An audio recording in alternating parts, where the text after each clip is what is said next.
This is Trepp Wire Week in Review for week ending March 24th, 2023. I'm Martha Kocher with Trepp, a data modeling and analytics firm for the CMBS, commercial real estate, and CLO markets. I'm with Manus Clancy, Senior Managing Director, and Lonnie Hendry, Head of CRE and Advisory Services. This week, the Fed raised interest rates by 25 basis points amid concerns over bank liquidity. And while comments by the Fed chair indicated the commitment to fighting inflation, the rhetoric was slightly different. Meanwhile, Treasury Secretary Janet Yellen, in testimony to lawmakers, seemed to squash the idea of a blanket depositor insurance program. And investors definitely noticed. Meanwhile, the bank fallout is still playing out with Silicon Valley, Signature, and Credit Suisse. Manus. It was a really head-spinning week, wasn't it? It's really been a head-spinning 2 weeks between Silicon Valley, Signature, and Credit Suisse. As listeners know from the last 2 years, I tend to be a glass half full guy. I think that these disruptions don't last forever, whether they're supply chain, higher interest rates, unemployment, retail downturns, and so forth. We come out of these, even when we were at our bleakest moments in 2008 and 2009, when there were layoffs across the board, across many industries in the US, the banking system was creaky, if not failing. Bailouts were plentiful, and CMBS and CRE delinquency shot through the moon. Even during that time, I felt like this was a resetting of things. I do think that that's where we are now. We are resetting things, but I think the market has yet to really digest how painful this is going to be, not just for CRE and CMBS, but for the broader market. I think that until March 10th or March 9th, whenever Silicon Valley had that $42 billion withdrawal day, I think that the CRE market and the US economy was already starting to face extremely strong headwinds.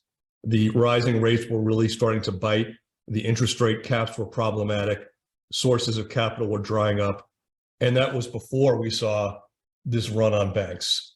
Why am I so bearish or subdued today? Well, there's 3 or 4 reasons. Reason number one is I think that this depositor withdrawal issue hasn't even shown us the tip of the iceberg at this point.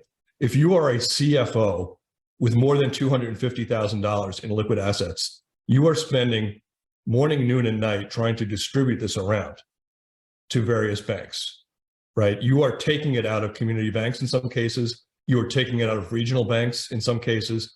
And what that does is heighten the risk that there will be more problems down the road, more bank runs. That's without a doubt. It increases the likelihood that we will see more bank failures. The glass half full is that we are limited to only a tightening of credit, right? The upside of this is the worst case scenario, or the best case scenario is banks just stop lending, but they don't go out of business. And so that's a really, really scary place to be. Reason number 2 is, and this is a little bit of inside baseball, but with the CS buyout, the AT1 bondholders took losses instead of equity holders. AT1 bonds, for those that don't know, and this was something new to me over the last week, so if you don't know, don't feel like you've missed anything. I had to look it up myself. These were bonds that were issued to help banks improve their tier 1 capital. And the thought was that these would always be senior to shareholder equity. I think there was a report on CNBC today that said in the documents was disclosed that that's not true, but nobody believed that. So when these losses were taken by the AT1 bondholders, what it did was blow out credit risk premiums. Spreads on AT1 bonds doubled overnight from handles of 7 or 8% yields to handles of 15%. What that did was it pulled the entire risk yield curve higher and wider and more painful. So if it was hard for CMBS issuers to price risk, to warehouse bonds, to issue CMBS loans or write CMBS loans 2 weeks ago, it is damn near impossible right now for them to do so. So when you add these 2 things together, banks getting crimped on the ability to lend, squirreling away their capital, CMBS not able to write loans right now, and who knows where the non-bank sector is right now, right? They require warehouse lending from banks. I mean, I'm assuming that they're getting choked off as well. And what this means is the ability to get capital or the availability of capital has just run into a cement wall. And what that means is, I think Milani brought this up last week, no construction lending, hard to get refinancing lending, extend and pretend, and you don't know where this takes us. And it makes me very concerned. Yeah, I think all of those are valid concerns, Manus. I think if you look at each of them independently, any of those singular things could take the market down. You look at them in culmination together, it's really, really daunting. I think even in your analysis of maybe this is just a credit crunch and banks stop lending, as a silver lining, that assumes that the underlying collateral that they already have existing loans on continue to perform, and that they're able to cover debt service, and that they're able to continue to meet the covenants of their existing loans. And the reality is, for a lot of these property sectors in certain markets, they're not going to be able to do that. So you add that on top of it, you're going to have a credit crunch, properties that are not performing. And then we've talked for the last couple of months around maturities and all this other stuff, that those things are going to happen, whether the market's good, bad, interest rates are high or low, loans are going to come to maturity. And it's going to be compounded in real time. I think the pace at which we've seen these things happen in the marketplace that's the scary part for me. We've been talking about office distress. We've been talking about hotel distress during COVID. We've talked about some of these things, but to see it actually play out basically over the course of a weekend and the hammer just get dropped. And then now you start looking at all these other institutions that maybe still have potential downside of insolvency, it gets really scary really quickly. So I think, in the lead-in, Martha talked about the 25 basis point rate hike. I don't think most people were shocked or surprised by that. I think, Powell's made it clear that he's going to stay the course. I think the markets have basically priced in that he's not, even after yesterday's announcement. But if you listen to what he's saying, he's saying there's not going to be any rate decreases this year. In fact, I think he said yesterday, the market is getting it wrong if it expects rate cuts later this year. It's not in our baseline expectation. And they actually have, one more hike kind of baked in for this year. So he's towing the line. The markets are, basically saying they don't think that he'll do that. I think Barry Sternlicht, when you're in Vegas sometimes and you're a musician or a comedian, you get a residency, at a premier hotel. I think Barry has a residency now at CNBC, because it seems like every time you turn the TV on, he's on there. And he's, basically saying that we're accelerating this crisis. I think he used the term today of driving a car 80 miles an hour into a solid wall. And so it'll be very interesting. I don't think Janet Yellen did anyone any favors yesterday, because after the 25 basis point hike, she comes in and says they haven't really considered any type of blanket insurance to banking deposits. And there was talk over the weekend of them maybe trying to find a way without congressional approval to, insure depositors. And she said that is not on the table. I think she's backtracked pretty heavily today and said they're going to look at all options. But mixed signals. I think if you're a layperson looking at this stuff, you probably listen to all of these people talk that you're supposed to have faith in, that they have a plan of action. And I think they show themselves to be as confused as somebody that doesn't know anything about the financial markets, unfortunately. It was a very, very rough week for Janet Yellen. The congressional testimony, when she was asked by Senator Langford, I believe, of Oklahoma, about the status of community banks, it really sounded like they're on their own. And then yesterday, to pull the rug out from under Powell only added to that. And it underscores what I said in the beginning, which is maybe after a week, if you're a CFO at a firm, you were starting to say, well, I have some time now, right? The panic is over. I don't have to move my money tomorrow. Every time Janet Yellen spoke this week, these guys were back to, we have to distribute this money everywhere. And that's a really terrifying thing. And I'm going to pivot right now to something that I was going to say for the end of the podcast, but I'm going to say it now, that it kind of is of a line that the kind of things I was saying at the beginning of COVID, when we were at our darkest moments in COVID. I was urging people, if they could, if they had the means, to keep their cleaning people on, put some money in their pocket. If you go get a haircut, pay for two, right? The people that were most at the bottom of the economic cycle that we didn't know if there was going to be a bailout or what, to keep them going, tip heavily, tip the people that were delivering your food or anything else. Now, if there's a plea I could make right now is for the people that are withdrawing things to get to that $250,000 limit, use other community banks, use other smaller banks, use regional banks.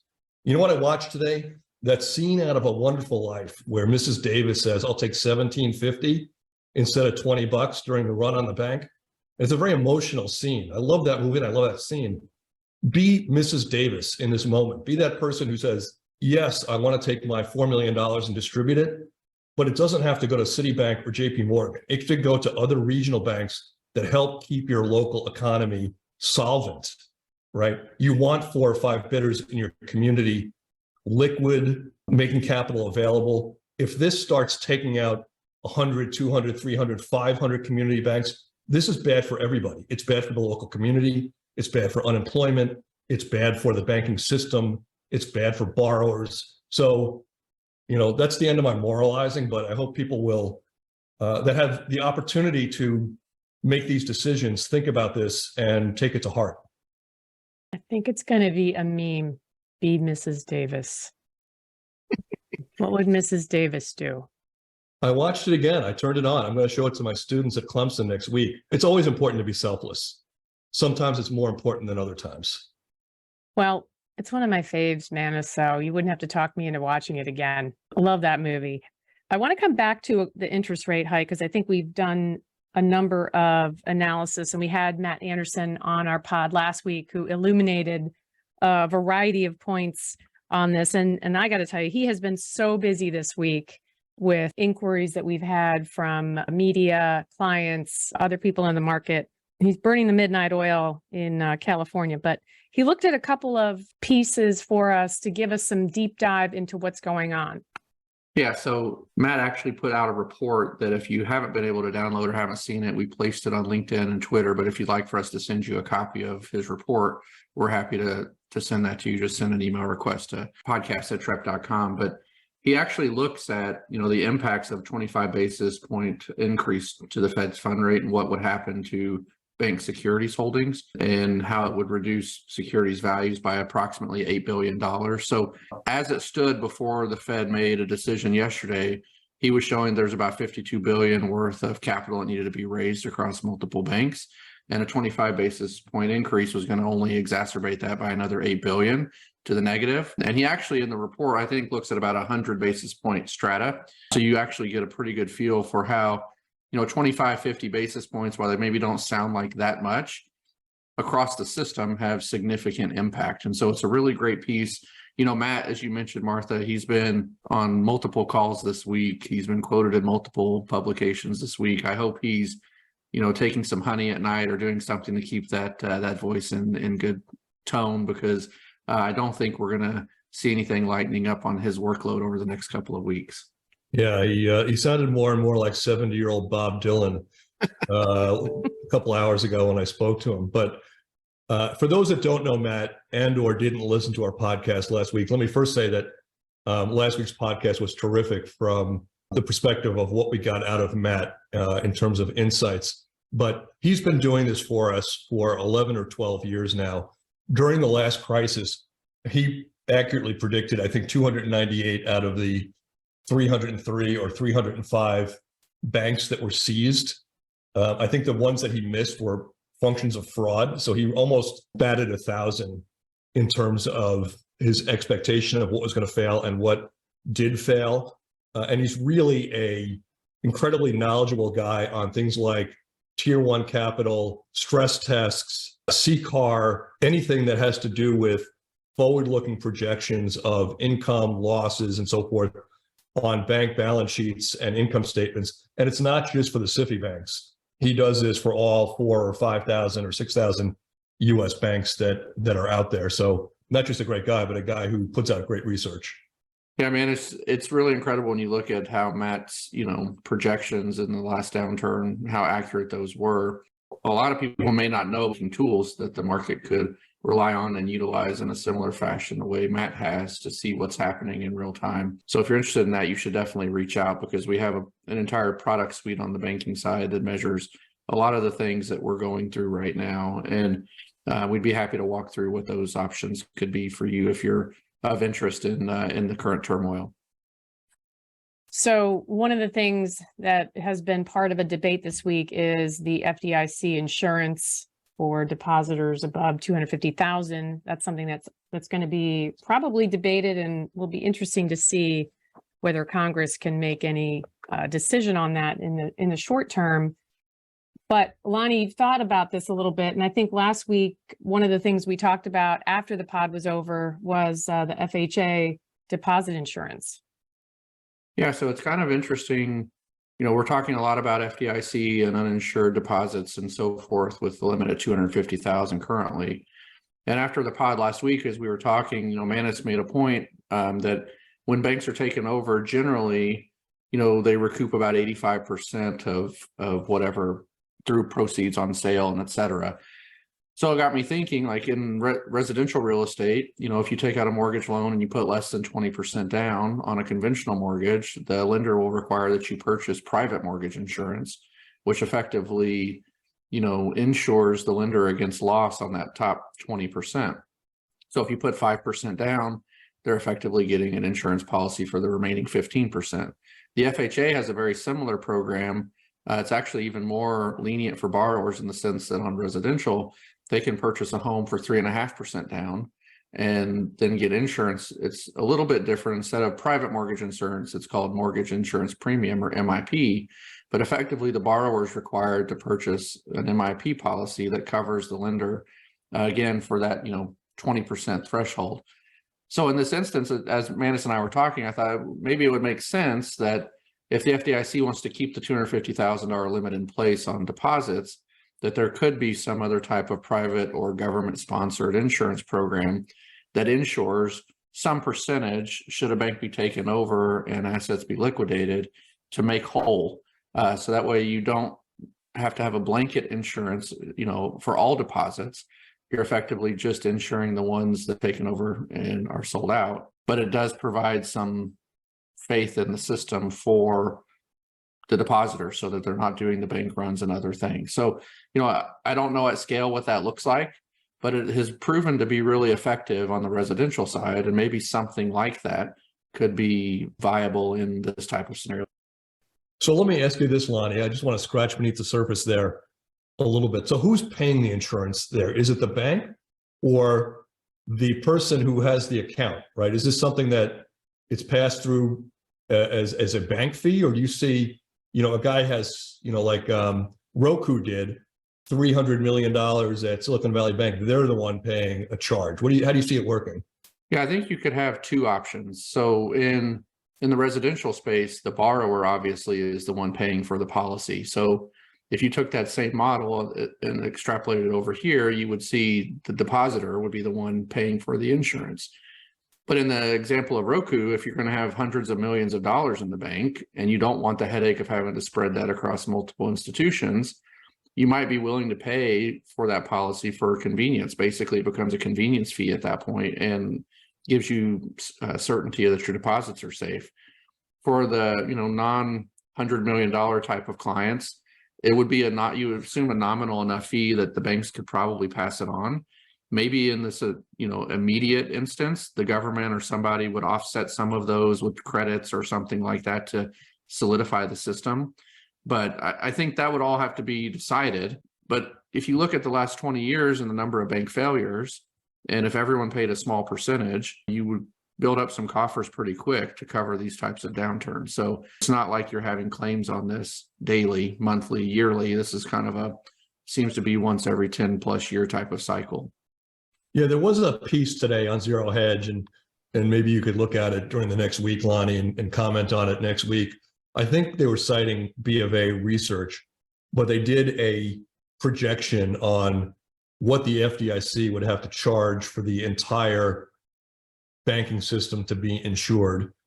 And I think what they said was you couldn't possibly finance it today because if you were doing it through the banks, it would have to be over time. And I think it was like a 50 basis point reduction in their ROE if you made the banks endure this by themselves. I think what they said they'd have to target is a fund of $100 to $200 billion to mimic what they have now in place for $250,000 deposits, something like that. So maybe we'll go back and revisit that. But I do think that if they do roll out something like this, I think it would be incredibly important to do this, with a lot more attention to detail than what we did during COVID, right? I think there's a big difference between insuring a guy who has $1 million and you're giving him another $750,000 versus that $300 million guy that has the ability to do it, but you're giving him a convenience level, right? And I do think that, or an individual, a private individual, like I think a lot of these Silicon Valley bank depositors were wealthy individuals in California. So the devil will be in the details, but I think you're really onto something. I think it's a great idea. And, I know Janet Yellen and Jay Powell listen every week. So if you do take this, I do hope that you give Milani his appropriate credit where due. Milani Rule. And as we saw this week, some very big layoffs, Accenture, Amazon, Indeed, and some others mentioned that are possibly indicators of what's to come. Yeah, and that doesn't even touch upon Credit Suisse, who could be 10,000 or 20,000 employees worldwide once that merger goes through, or Signature Bank or Silicon Valley Bank, or I think that even if these other banks that are down 40, 50, 60, 70% in their share price, you have to believe that they are looking right now to aggressively cut costs. So when you look at all this, not a great week for the numbers there. When this starts showing up in any kind of size remains to be seen. The first-time jobless claims today were incredibly low. It just continues to defy logic. It's funny. Powell, the rate hike, kind of a footnote for the week. The layoffs, kind of a footnote, and everything is about banks, risk premiums, and Janet Yellen right now. Yeah, just to give some context to the Accenture job cuts, they said about 19,000 worldwide. And one of the interesting numbers there was they said it would spend about 1.2 billion in severance. They're going to do another consolidation of office space to the tune of about 300 million.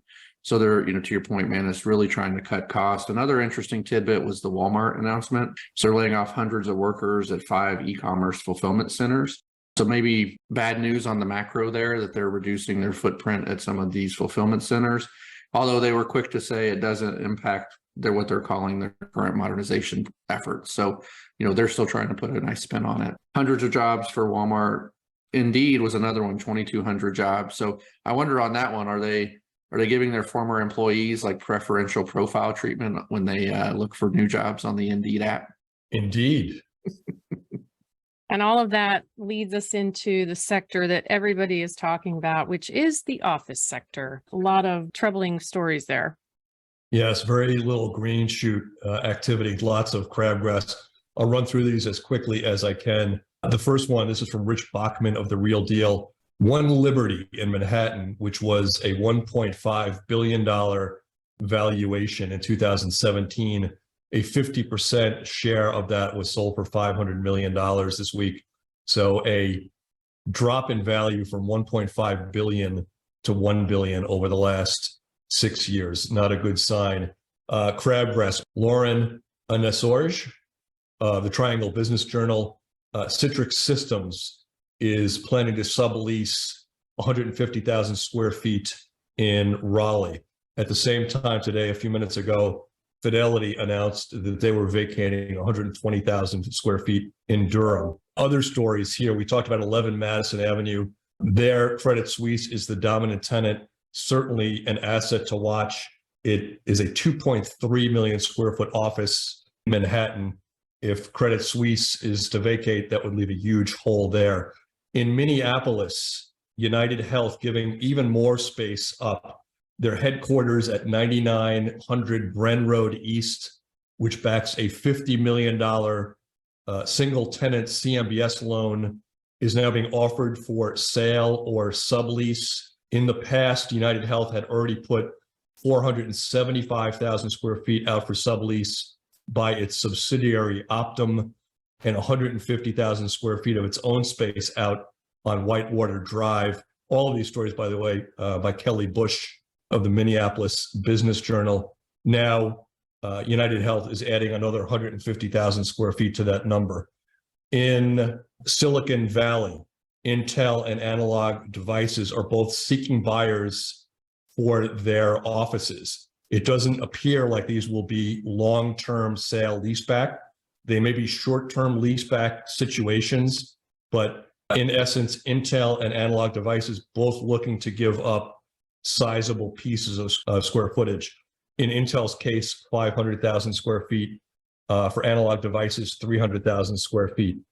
In San Francisco, Laura Waxman, San Francisco Business Times, Reddit relocating and downsizing by about 40%, from 78K to 47K. In the Washington Business Journal, the Motley Fool is going to give up its space. This is Washington, D.C., by the way, giving up 120,000 square feet in Alexandria in Virginia.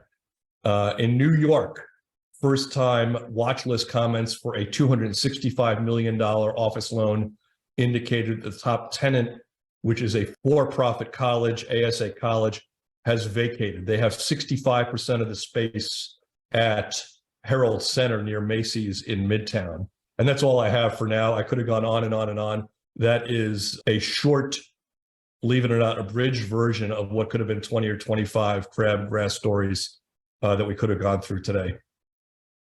So a couple of comments on those stories real quick, man. It's on the Brookfield story. Could you imagine waking up and taking a $500 million hit on a value just like that? I mean, that's really crazy. And the fact that those numbers just get tossed around and those transactions get done with that type of a haircut is just, it's astounding. But we're going to see more of those, is my prediction.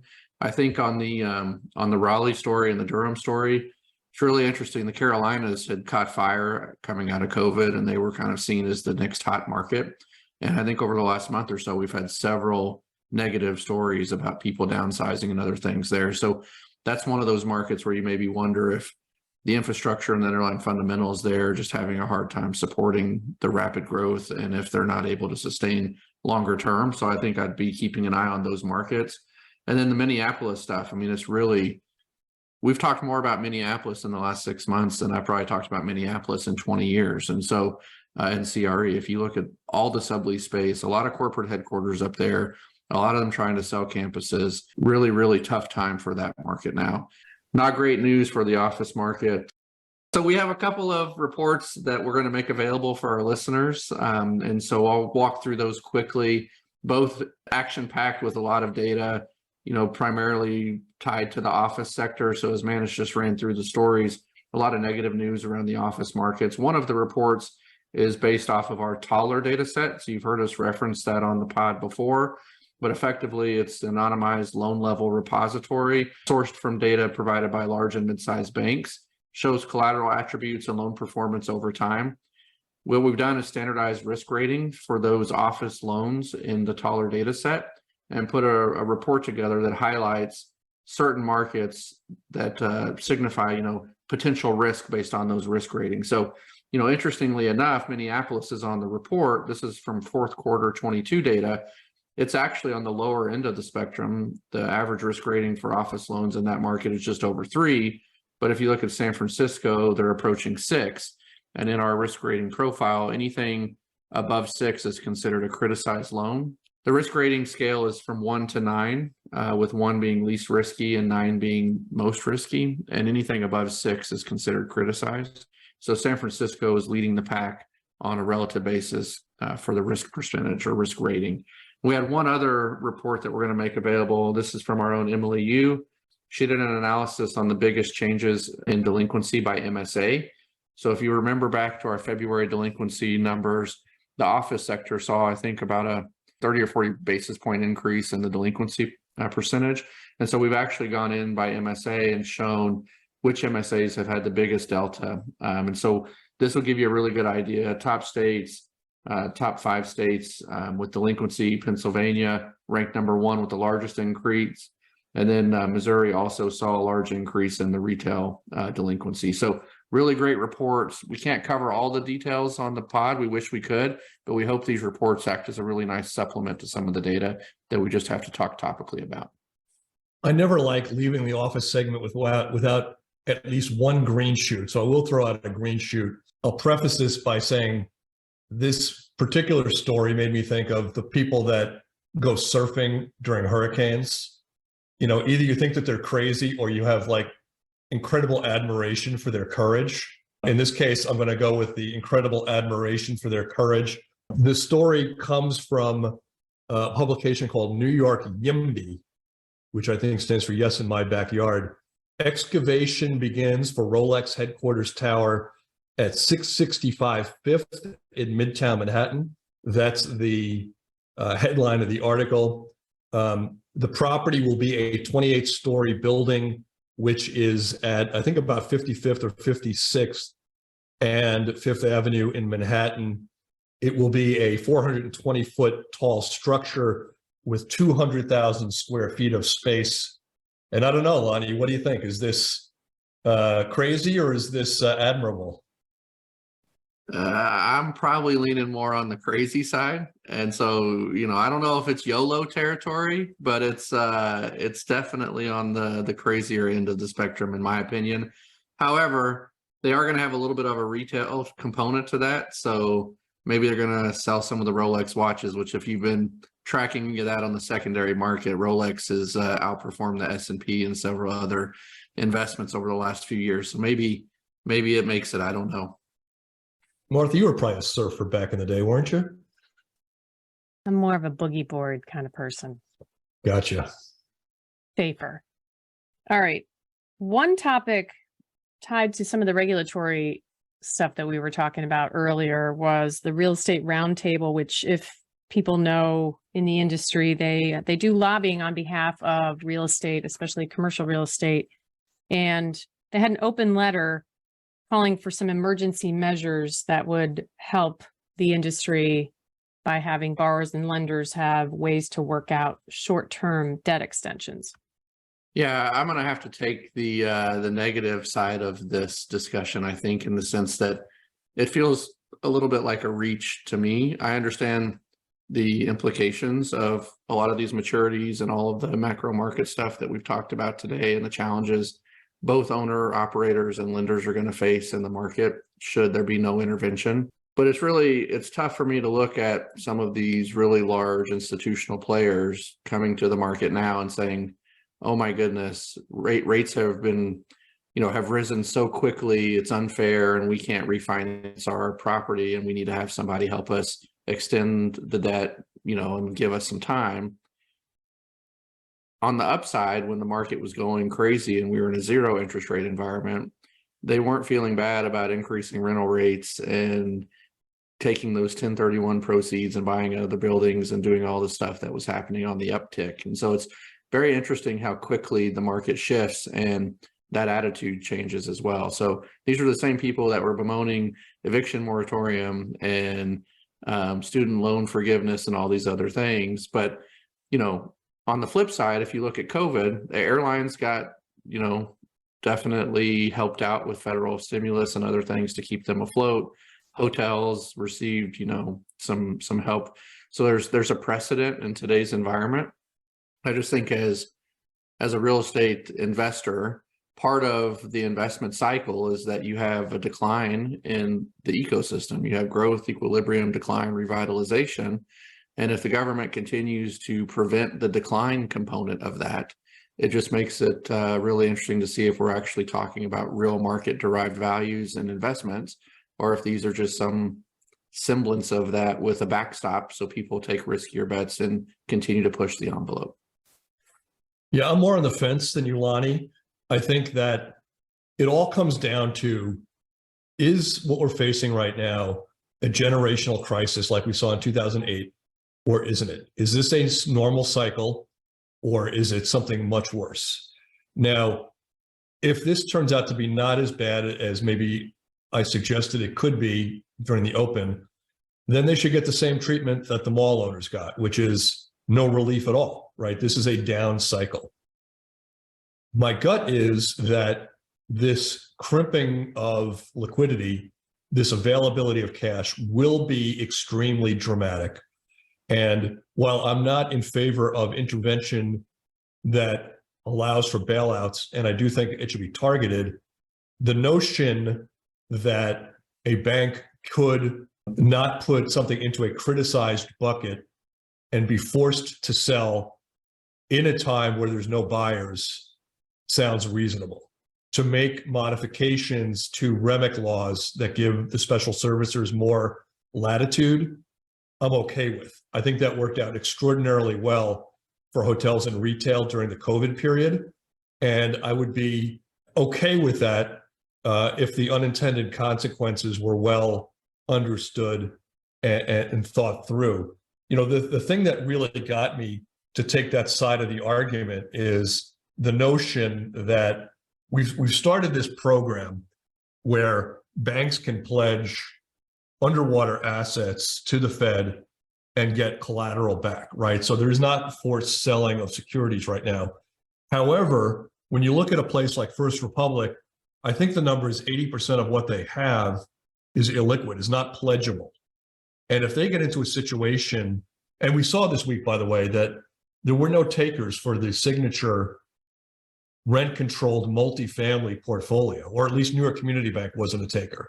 So this idea that you can avoid a negative feedback loop where there is forced selling at big discounts begets lower valuations, which begets more selling, which begets more lower valuations. If we can avoid that, I'm for it.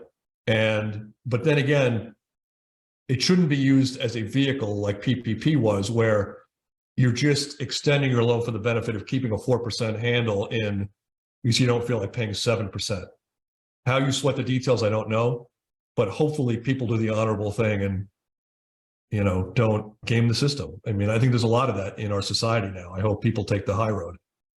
Yeah, I think if you could get a program that accounted for some of those challenges, like with PPP and some of these other things, where you're looking back, you're like, oh my goodness, people really abuse the system. You know, I'm in agreement with you that maybe for the betterment of the overall market, there's some middle ground there. And so it'll be interesting.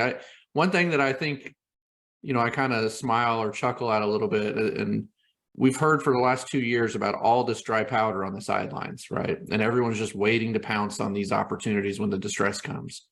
Nobody's talking about the dry powder right now. You know, nobody coming in and buying these assets at scale and deploying that capital. So I don't know if it went away, if it ever existed, or if they're just kind of going quiet, waiting for the opportunities, and they're actually going to take action now. Well, I think there's three things going on. We talked about in the open that these non-bank lenders, they rely on liquidity from banks. And to the extent that their positions are being squeezed with lower LTV demands or additional collateral being put up, that's part of it for sure. I think people don't believe we've seen distressed selling yet. So nobody wants to be the first mover. They're waiting for that 20%, 25%, 30% haircut that they think is coming. And I think that, you know, these forced redemptions at both banks, which are having depositor runs, and the REITs, right, Brookfield and Starwood, is making people really squirrel away that liquidity. Whatever dry powder they have, they're grateful for. I think that's fair. It's just interesting. 6 weeks ago, you could have found 50 articles per week talking about the dry powder that's ready to scoop these assets up. And that's kind of like we talked about last week. Like, distress as a concept is great. Distress in real life sucks. And I think people are realizing that now, that when it's actual distress, and we're not just talking about distress, you got to have a lot of conviction to know that you're doing what you think you can execute on, because a lot of these guys, they're just showing right now. I mean, they don't have the fortitude to do it. And if you look at the roundtable, I mean, there's a lot of institutional representatives on the roundtable. I think they have all the big major players, Starwood, Blackstone, et cetera, et cetera. So I don't think that discussion's going away. And to your point, Manus, hopefully we can get the right people in the right rooms and come up with some sort of a solution that that does make it better for everybody. It doesn't just benefit a few selected winners. There's so much more we could cover on this podcast. In fact, one of our listeners I spoke to this week said we could do a podcast right now every day. There's just so much stuff out there. We're not going to get to everything we want to, but some of the things I'd like to revisit next week are, this REIT stuff. I know you had thoughts on it last week that we didn't get to, how that was the canary in the coal mine of liquidity 2 months ago. I think that a Wall Street Journal article today about the Signature rent-controlled assets being toxic waste, that deserves more attention. And this person I was speaking to today also, she's a believer that we are now looking at a similar cycle to 2008 in terms of length, that we are looking at a 2 to 3 year cycle where banks are either accepting assets or special servicers are extending and pretending without any rush to sell them because prices will continue spiraling lower before they bottom out, right? There's not a big bid there. And maybe those will be some of the things we cover next week. So as you mentioned, Manis, we could probably go on and talk a lot more, but we've probably ignored retail, hotel, and multifamily property sectors the last couple of weeks. We've got a lot of stories there that we could cover on valuation, special servicing, and other changes. So we will probably cover that next week, closer to the end of the month. And hopefully we haven't missed anything major.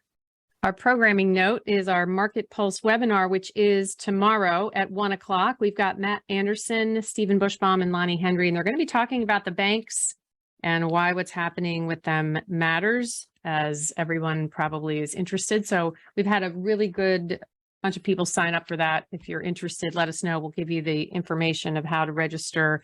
Shout outs. And first, I have to say, we've had a lot of people reach out to us in this last week. If we haven't gotten back to you, it's just because we have a lot of inquiries that are incoming. So we will get to you, I promise. But some of the people we've gotten shout outs, John B. sent us a long email on some questions that he had.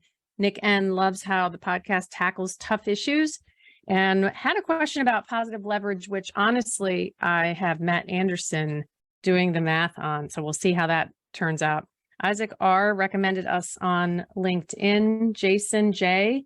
loved Matt's analysis of the bank fallout. Deborah M. sent a message for Lonnie. Everything is fine until it isn't, which I think was your quote, Lonnie. Alec P. He says he's listened to the episode a couple times.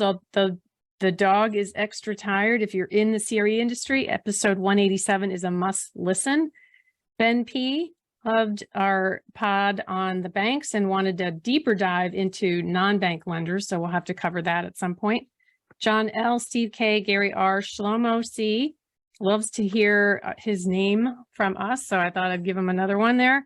Harrison K., Robert V., Chris S., and a number of other people. Like I said, if we haven't gotten to you, we will. And guys, I just want to say, crazy as it is, it's our 3-year anniversary. So I can't even tell you, this has been the craziest 3 years I've ever had, between the COVID and then the post-COVID and then the post-COVID. It seems like every year there's a new unprecedented series of news events that we're covering. Well, let me first say that I am so grateful to have the three of you guys to put up with me every week. I'm shocked that you do so. I mean, I would be so sick of my own voice. I am right now.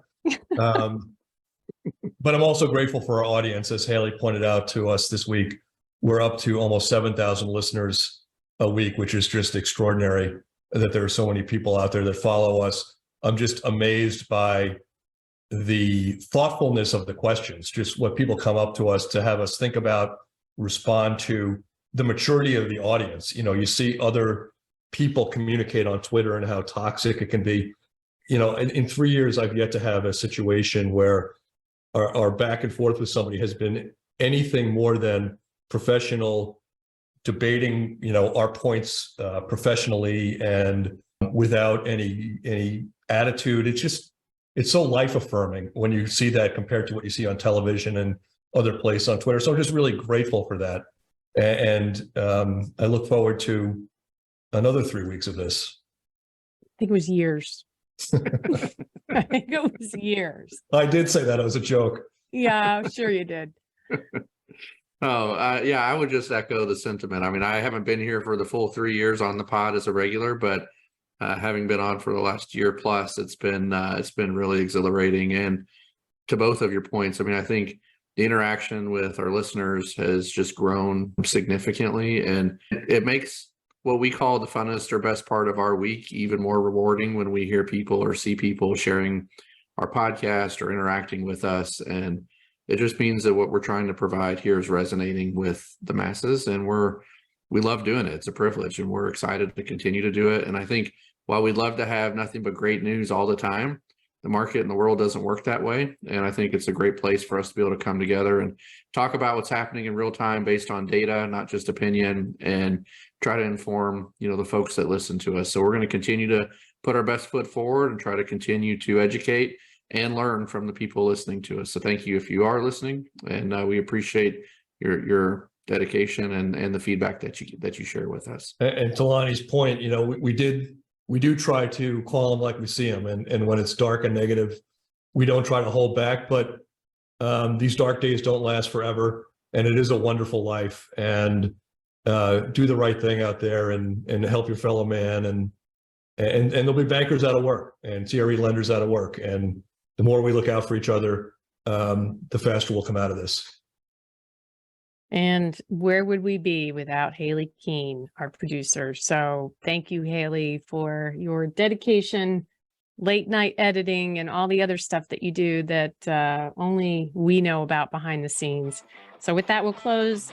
Join us next week as we look at what's happened during the week and how it may be impacting you. If you have a question or a comment, send your email to podcast@trepp.com and subscribe to the podcast with your favorite provider. Thank you for listening, and stay well. All right.